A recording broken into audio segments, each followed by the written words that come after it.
Okay, I'm replacing the piston on my KTM 300, two-stroke, and there's a trick to putting the piston pin circlips in place on these pistons. It can be quite a task, and I know there's a few tutorials online, but I have a trick that might help. Of course, I'm doing the demo on the old piston, but the first part is fairly straightforward. It's a little bit of thumb pressure that is required to put it into that first position. It's kind of into the first landing. Okay, and here is the trick. Get yourself a zip tie, run it through, and cinch her down.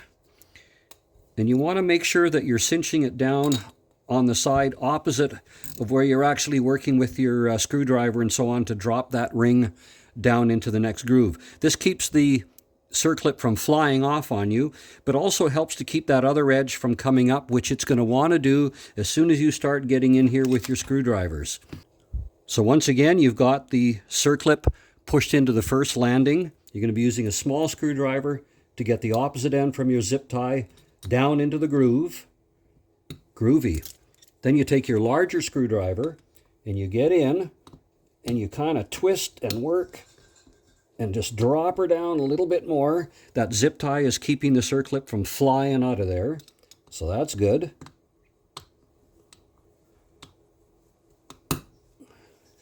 And then we finish off with the small screwdriver, and there you go. She is in. So I have lots of clean rags stuffed underneath the connecting rod, so in case the circlip happens to fall, it's not going to go down into the crankcase. I've already got the circlip installed on the other side of the piston pin, and now it's a matter of using that same technique to put this side in.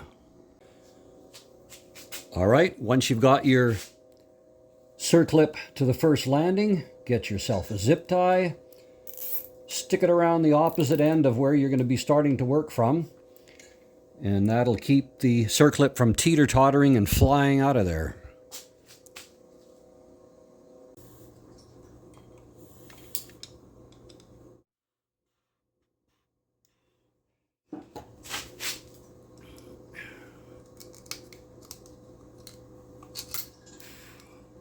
And there we go. She is in. Shazam! And then it's just a matter of cutting the zip tie, and you're all set.